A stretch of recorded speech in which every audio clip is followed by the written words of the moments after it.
In the Unresolved Problems segment tonight, the GOP candidates' foreign policy and the war on terror and ISIS. This is a radical Sunni movement. They can only be defeated if they are driven out and the territories held by Sunni Arabs. Hillary Clinton worked aggressively to depose Muammar Gaddafi. We had no business doing it. We should go for waterboarding, and we should go tougher than waterboarding. If they wage jihad against the United States of America, they are signing their death warrant. So, do any of these candidates have what it takes to go up against Hillary Clinton in the foreign policy arena?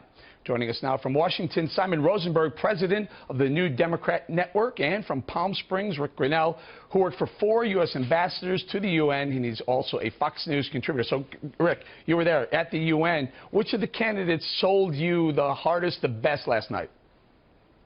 Look, I think Kasich is doing a really good job on foreign policy. I think he's been learning. He's got some basic facts down. He's beginning to have a vision. I think his critique of Hillary on Libya was fantastic. I think Marco Rubio always is solid. He really sees this vision. I'm still troubled by Donald Trump. Look, when Chris Wallace tried to get him on facts about his defense spending, or Marco Rubio pushes him on what do you mean by just, saying that you want to do more than waterboarding, Trump falls back to talking about polls and how the fact that he's up in a CNN poll. Right. He's not giving us facts. But stay right here for 1 second, though.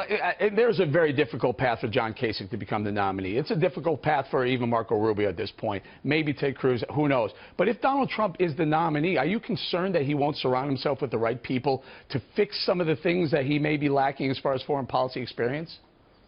Right now I am concerned because when he was asked that question last night, who are your advisors, he really didn't have any great answers. He didn't have any people on his team that's advising him. I've also been checking around to see who is whispering in his ear when it comes to foreign policy, and I'm told flat out that he doesn't have anybody, that he's listening to pundits on TV and he's doing some reading on his own, but he doesn't have anyone that he's looking at as an advisor. That's troublesome. All right, Simon, tell us, from the Hillary Clinton standpoint, what is she looking at when she sees the 4 potential nominees that she has to face? Who does she not want to face on foreign policy? Well, I think one of the most interesting things about this is that Hillary is really not like many nominees that we've ever seen before. She's been on the international stage for over 2 decades. She was Secretary of State.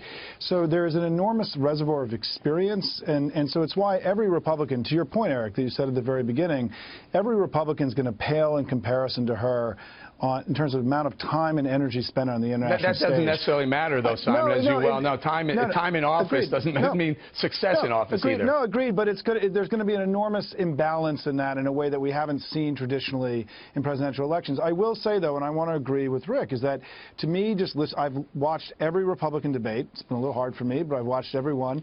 And I think Kasich really, to me, it makes a lot of sense. You really get a sense that he knows what he's talking about. He was on the, Guys, and so, yeah. Kasich has very few delegates. Kasich almost has 0 path to a nomination. Rick, what do you do about that? Look, that could be true. You are being very smart when it comes to the politics of this. But we're just talking about the national security expertise, the ones who are actually ready to go, not learn on the job. Look, we've seen from Barack Obama that you can't learn on the job. And lastly, what I'll say to Simon is I think that Jim Webb coming out, a Democrat, somebody who ran for president, coming out with enormous amounts of national security experience saying that Hillary Clinton is not someone that he can support. Yeah, he said very damaging. He would almost have to vote for Donald Trump before Hillary Clinton. Guys, I got to leave it there. I apologize. We didn't have a lot of time for that block. Gentlemen, thank you.